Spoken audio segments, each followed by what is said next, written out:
हे student, welcome once again. बच्चों, इस वाली वीडियो में हम लोग एक्सरसाइज 5.1 का जो सेकंड नंबर का क्वेश्चन है ना, इसे सॉल्व करना सीखेंगे। सॉल्व कुछ नहीं करना है, केवल आपको यहाँ पर डेफिनेशन समझने हैं और आसानी से आपका ये जो क्वेश्चन है कंप्लीट हो जाएगा। तो आइए स्टार्ट करते हैं। पहले क्वेश्चन रीड कर लेते हैं। और हाँ, अगर आपने हमारे प्रीवियस वीडियोज़ नहीं देखे या किसी भी अगर आपको नेक्स्ट क्वेश्चन में डाउट है तो उन वीडियोज़ का लिंक आपको नीचे डिस्क्रिप्शन बॉक्स में मिल जाएगा। तो चलिए जल्दी से पहले क्वेश्चन रीड कर लेते हैं। और बोला क्या जा रहा कि give a definition for each of the following terms. यहाँ पर जो टर्म्स हमको दिए गए हैं ना, इनके आपको डेफिनेशन बताने हैं। अब आगे क्या बोला जा रहा कि are there other terms that need to be defined first. यानी अगर आप इनका डेफिनेशन देते हो तो क्या इससे पहले आपको किसी चीज़ के बारे में बताना पड़ेगा क्या कि वो क्या होता है।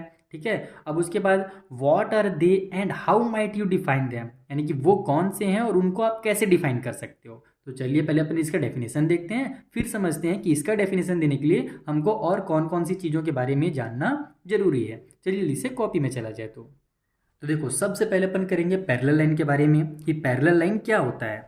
तो the line which never intersect each other are called parallel line. वैसे तो देखो, पैरेलल लाइन की बहुत सारी डेफिनेशन आप अपने से भी बना सकते हो, गूगल में भी सर्च कर सकते हो, लेकिन मुझे जो सिंपल लगा है मैंने वो लिख दिया है कि दो ऐसे लाइन जो कभी एक दूसरे को इंटरसेक्ट नहीं करते हैं वही क्या कहलाते हैं, हमारे पैरेलल लाइन कहलाते हैं। आप जानते ही हो, जैसे कि देखो दो लाइन है, जैसे एक इधर जा रहा है और एक ऐसी सीधा लाइन जा रहा है, तो दोनों को आप आगे कितना हूँ बढ़ा दो। ठीक है, इस लाइन को मैं आगे कितना हूँ बढ़ाते जाऊँ, इसको भी कितना हूँ बढ़ाते जाऊँ, ये एक दूसरे को अगर इंटरसेक्ट यहाँ पर नहीं करें तो आगे भी इंटरसेक्ट नहीं करेंगे, क्योंकि इनके बीच की जो दूरी होती है ना वो इक्वल होती है। जैसे मान लो यहाँ पर अगर इसकी दूरी 2 सेंटीमीटर है तो यहाँ पर भी इसकी दूरी कितनी होगी, 2 सेंटीमीटर होगी। फिर आगे भी जाएगा तो इसकी दूरी कितनी होगी, 2 सेंटीमीटर भी होगी। तो इसी तरीके से एक दूसरा भी आप इसका डेफिनेशन लिख सकते हो कि दो ऐसे लाइन जिसके जो बीच की जो दूरी है, हमेशा जो डिस्टेंस है वो हमेशा क्या होता है, इक्वल होता है। ठीक है, तो वो ऐसे लाइन भी क्या कहलाते हैं, हमारे पैरेलल लाइन ही कहलाते हैं। तो एक तो सिंपल मैंने लिख दिया है, आप दूसरा बना करके भी लिख सकते हो।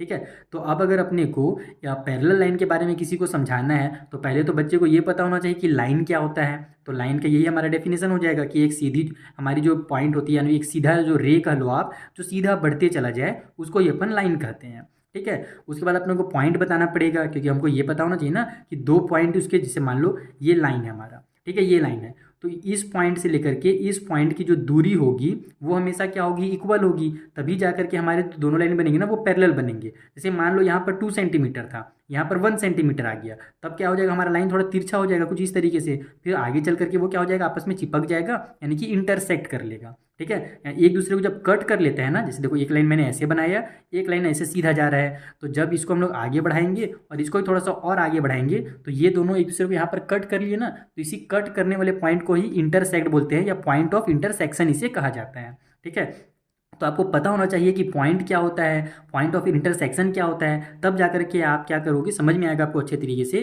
कि पैरेलल लाइंस क्या होती हैं। ठीक है, तो लाइंस वगैरह का मैं यहाँ पर कोई अलग से डेफिनेशन नहीं बता रहा हूँ, सिंपल बस आपको इतना ही बता देना है कि अपने को अगर पैरेलल लाइन के बारे में जानना है तो पहले तो आप पैरेलल लाइन का डेफिनेशन बता देना, और उसके बाद बता देना कि कौन कौन सी चीज़ें हमको जानने की जरूरत पड़ेगी। जैसे लाइन के बारे में जानना जरूरत है, उसके बाद पॉइंट्स की जरूरत पड़ेगी जानने की, और फिर पॉइंट ऑफ इंटरसेक्शन क्या होता है। ये तीनों चीज़ अगर आपको पता है तो फिर आप पैरेलल लाइन को डिफाइन कर सकते हो।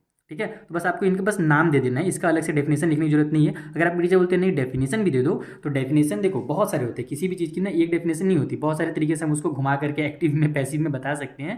तो आप इसका डेफिनेशन क्लास 6 के बुक में देख लेना, क्लास 6-7 में भी लाइन का, पॉइंट का, बेसिक चीज़ों का डेफिनेशन एकदम सिंपल लैंग्वेज में दिया हुआ है। अगर आपको आपके पास बुक अगर भूल गया तो आप गूगल में भी कर सकते हो, गूगल से भी पूछ सकते हो, आपको वहाँ पर भी बहुत सारी डेफिनेशन बता दी जाएंगी, जो आपको ईजी लगे आप वो लिख लेना। ठीक है, बाकी आप अगर टीचर कोई अलग से लिखवाते हैं तो आप उसको भी लिख सकते हो। फिर हाँ, जरूरी नहीं कि अगर वो ज़्यादा टफ लिखवा दिया तो आप उसी को याद करो, आप अपने मन से भी अगर आपको सही लग रहा है कि हाँ ये डेफिनेशन सही है, तब आप उस डेफिनेशन को भी लिख सकते हो। ठीक है, तो ये क्लियर हो गया पैरेलल लाइन। अब चलते हैं अगला, परपेंडिकुलर लाइंस। ठीक है, तो परपेंडिकुलर लाइंस क्या होता है कि if two lines intersect each other at 90 degree angle, ठीक है, then these line are called perpendicular lines. यानी कि दो लाइंस हैं, दोनों एक दूसरे को कितने में कट कर रही हैं, 90 डिग्री में कट कर रही हैं। जैसे कि देखो 90 डिग्री में कट करना कैसे होता है, एक लाइन बेचारा ऐसे सीधा जा रहा है, ठीक है, दूसरा लाइन उसके ऊपर एकदम ऐसे आकर के गिर गया, तो यहाँ पर जो पॉइंट बना ना, तो इधर जो हमारा एंगल बनेगा, वैसे तो चारों साइड जो एंगल बनेगा 90 डिग्री का ही बनेगा, लेकिन फिलहाल आप एक लाइन को समझो, एक एंगल को बनो। जैसे यहाँ पर हमारा एंगल बना ना, ये कितना बना, 90 डिग्री का एंगल बना। ठीक है, तो अगर 92 लाइन मिल करके 90 डिग्री का एंगल बना रहे हैं तो उसको ही हम क्या कहते हैं, परपेंडिकुलर लाइंस कहते हैं। अब आप क्लास 9 में पहुंच गया हो, ये सब चीज़ें आपको पता ही है, बस यहाँ पर अब दोबारा से दे दिया गया है, इसीलिए मैं आपको थोड़ा सा समझा दे रहा हूँ। ठीक है, तो 90 डिग्री का एंगल बन गया। अब लेकिन अपने को अगर परपेंडिकुलर लाइन को समझाना है बच्चों को, तो उनको ये तो पता होना चाहिए पहले कि लाइन क्या होता है, तभी ना हम बता पाएंगे कि परपेंडिकुलर लाइन क्या है और एंगल क्या होता है। अगर बच्चों को एंगल पता है कि एंगल क्या होते हैं, है ना, 90 डिग्री का एंगल किसको बोलते हैं, राइट एंगल किसको बोलते हैं, यहाँ पर आप एट 90 डिग्री की जगह पर एट राइट एंगल भी लिख सकते हो कि अगर दो लाइन इंटरसेक्ट कर रही हैं एक दूसरे को राइट एंगल पे, तो दोनों क्या है, फिर परपेंडिकुलर लाइन्स कहलाएंगी। ठीक है, तो अगर एंगल और लाइन के बारे में पता है तो फिर वो परपेंडिकुलर लाइन अच्छा मतलब आसानी से समझ जाएगा। ठीक है, तो इसको डिफाइन करने के लिए हमको ये दो टर्म्स के बारे में जानना जरूरी है। तो ये हो गया हमारा सेकेंड वाला भी सॉल्व। कुछ नहीं, एकदम सिंपल सिंपल से बस डेफिनेशन हैं, जल्दी जल्दी कंप्लीट करते हैं। अगला जो है वो है लाइन सेगमेंट के बारे में, कि भैया लाइन सेगमेंट जो होता है वो क्या होता है। तो देखो, एक सीधी लाइन जो होगी, जो दो पॉइंट में, यानी कि draw from one point two another, यानी दो पॉइंट के बीच में जो एक सीधी लाइन बनती है ना, उसको ही अपन लाइन सेगमेंट कहते हैं। जैसे देखो, एक पॉइंट मैंने बना दिया यहाँ पर, दूसरा पॉइंट हम लोग ले लेते हैं यहाँ पर, आप ऊपर नीचे कहीं पर भी ले सकते हो। तो दो पॉइंट के बीच जब हम उन दोनों पॉइंट को मिलाने की कोशिश करेंगे ना, तो वो एकदम सीधा जा करके मिलेगा। ठीक है, तिरछा नहीं मिलेगा। वो मैं थोड़ा स्केल यूज़ नहीं कर हाथ से करूँ, इसलिए थोड़ा सा आपको भले तिरछा दिख रहा होगा, लेकिन ये क्या एकदम सीधा जा करके मिलता है। ठीक है, तो जब कभी भी एक स्ट्रेट लाइन जो दो लाइन्स के बीच में होती है, दो पॉइंट्स के बीच में, उसको ही हम लोग लाइन सेगमेंट बोलते हैं। देखो, तीन चीज़ होता है, एक होता है रे, एक होता है लाइन, और एक होता है लाइन सेगमेंट। ये मैंने आपको क्लास 6 में ही बताया था, फिर से एक बार थोड़ा सा रिवाइज करा देता हूँ। रे क्या होता है कि एक पॉइंट है, उससे किसी भी दिशा में अगर एक लाइन बढ़ते चला जाता है, इन्फिनाइट, इन्फिनाइट मतलब कि वो आगे बढ़ते चला जाएगा, बढ़ते चला जाएगा, कहीं पे नहीं रुकेगी। जैसे मैं इसको बढ़ाते जाऊँ ना, तो कॉपी खत्म हो जाएगा, फिर टेबल में आ जाएगा, फिर टेबल से आगे बढ़ जाएगा, घर में पहुँच जाएगा, फिर घर से बाहर निकल जाएगा, फिर दूसरे देश में पहुँच जाएगा। यानी कि क्या होता है कि एक पॉइंट से अगर किसी भी डायरेक्शन में लाइन आगे बढ़ रहा है ना, तो इसको रे कहा जाता है। ठीक है, अगर दोनों साइड में वो बढ़ रहा है, जैसे इधर भी बढ़ रहा था, राइट में भी बढ़ रहा है, और लेफ्ट में भी इन्फिनाइटली बढ़ रहा है, इधर भी आगे बढ़ता चला जा रहा है और इधर भी आगे बढ़ता चला जा रहा है, तो इसको लाइन कहा जाता है। क्या कहा जाता है? लाइन। और लाइन सेगमेंट किसको बोलते हैं? जब दो पॉइंट के बीच में जब वो लाइन हो, यानी वो आगे नहीं बढ़ रहा है, जैसे यहाँ से यहीं तक खत्म हो गया, इसको मैंने यहाँ से यहाँ तक ड्रॉ कर दिया ना, तो इससे आगे ये नहीं बढ़ेगा, तो इसी को क्या बोलते हैं? लाइन सेगमेंट बोलते हैं। ठीक है, अगर दोनों साइड वो बढ़ रहा है तो लाइन कहलाएगा, केवल अगर एक साइड बढ़ते जा रहा है तो रे कहलाता है, और अगर कहीं नहीं बढ़ रहा, केवल दो पॉइंट के बीच की दूरी है, तो उसको ही अपन लाइन सेगमेंट कहते हैं। ओह, कॉल आ गया, एक सेकेंड, सॉरी, वो थोड़ा ज़रूरी कॉल आ गया था, इसलिए हमारा वीडियो डिस्टर्ब हो गया। चलिए, ये आपको समझ में आ गया कि लाइन सेगमेंट क्या होता है ना, ये दोनों भी मैंने एक्स्ट्रा आपको समझा दिया। और हाँ, लाइन सेगमेंट के लिए हमको पॉइंट के बारे में जानना जरूरी है कि पॉइंट्स क्या होते हैं, तभी फिर हम बता पाएंगे कि दो पॉइंट्स के बीच की दूरी को ही लाइन कहा जाता है। ठीक है, ये कंप्लीट हो गया था। अगला चलते हैं हम लोग रेडियस ऑफ ए सर्कल में। फोर्थ हमारा जो दिया हुआ है term, radius of a circle, यानी कि मेन हम लोग को रेडियस के बारे में बताना है। तो रेडियस भी आप जानते हो क्या होता है, कि distance between centre of a circle to any point lying on the circle is called radius. यानी कि जैसे मैं बनाता हूँ एक सर्कल, ठीक है, ये हमारा एक सर्कल बन गया, तो इसके सेंटर से लेकर के इस सर्कल के किसी भी पॉइंट में, जैसे ये हमारा सर्कल है ना, तो यहाँ भी एक पॉइंट है, यहाँ भी एक पॉइंट है, यहाँ भी पॉइंट है, हर जगह पर एक पॉइंट है हमारे पास।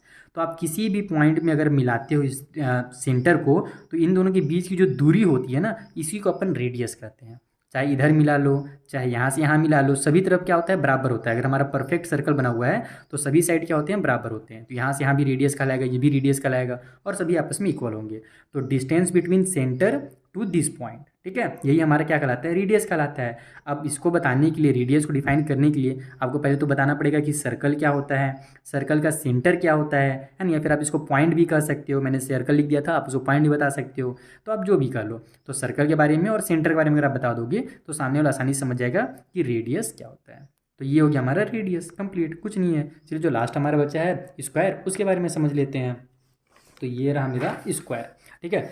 तो स्क्वायर में देखो क्या बोला जा रहा है कि एक क्वाड्रिलेटरल, क्वाड्रिलेटरल के बारे में आप समझते हो? नहीं समझते हो? अभी मैं आपको समझा दूंगा, रुक जाओ। एक quadrilateral having all sides are equal and all angles are 90 degree, ठीक है, यानी कि एक हमारा क्वाड्रिलेटरल जिसके चारों साइड्स क्या होंगे? इक्वल होंगे, और एंगल भी जो होगा वो 90 डिग्री का होगा, इज नोन एज स्क्वायर, उसको ही अपन स्क्वायर बोलते हैं। तो देखो, क्वाड्रिलेटरल क्या होता है कि एक ऐसा बंद शेप, ठीक है, क्लोज फिगर जिसके चार साइड हों, ठीक है। जैसे कि मान लो मैं बनाता हूँ इसको ऐसे ऐसे, ठीक है, एक इधर गया एक इधर गया, ये भी मेरा क्या बना है? क्वाड्रिलेटरल बना है। थोड़ा सा नीचे करके बनाता हूँ ताकि आपको अच्छे से दिखिए, ठीक है, ये क्वाड्रिलेटरल बना है। एक मैं इस तरीके से रेक्टेंगल बना लेता हूँ, ये भी मेरा क्या है? क्वाड्रिलेटरल है। ट्रेपीजियम बना लो, कुछ भी बना लो आप, वो सब क्या कहलाएंगे? हमारे क्वाड्रिलेटरल कहलाएंगे। यानी कि एक क्लोज फिगर जिसके 4 साइड होते हों, उसको ही क्वाड्रिलेटरल कहा जाता है।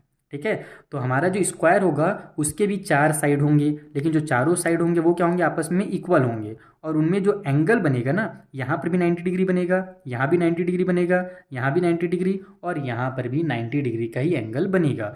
तो एक ऐसा क्वाड्रिलेटरल जिसके हमारे चारों साइड क्या हों, आपस में इक्वल हों, और जो एंगल हो वो 90 डिग्री के हों, उसे ही अपन स्क्वायर कहते हैं। तो स्क्वायर को समझाने के लिए अपने को क्वाड्रिलेटरल पहले तो बताना पड़ेगा, जो कि मैंने आपको समझाई दिया क्वाड्रिलेटरल क्या होता है। फिर आपको साइड बताना पड़ेगा कि साइड क्या होता है। तो बस यही जो होते हैं हमारे लाइन है ना, किसी भी क्लोज फिगर के जो ये होता है ना पार्ट, इसको ही अपन साइड बोलते हैं। और एंगल समझ जाना पड़ेगा कि एंगल क्या होता है। तो जब ये 3 टर्म आप बच्चा समझ जाएगा तो आप उसको समझा सकते हो कि क्वाड्रिलेटरल सॉरी स्क्वायर क्या होता है। ठीक है। तो इस तरीके से हमारी ये जो क्वेश्चन है, क्वेश्चन नंबर 2 कंप्लीट होता है। आई होप आपको बहुत अच्छे से समझ में आ गया होगा। मिलते हैं अब नेक्स्ट वीडियो में, जहाँ पर जो आगे के टर्म्स हैं यानी कि आगे के जो क्वेश्चंस हैं उनको भी मैं आपको इसी तरीके से सिंपल मेथड में समझा दूंगा। Thank you for watching.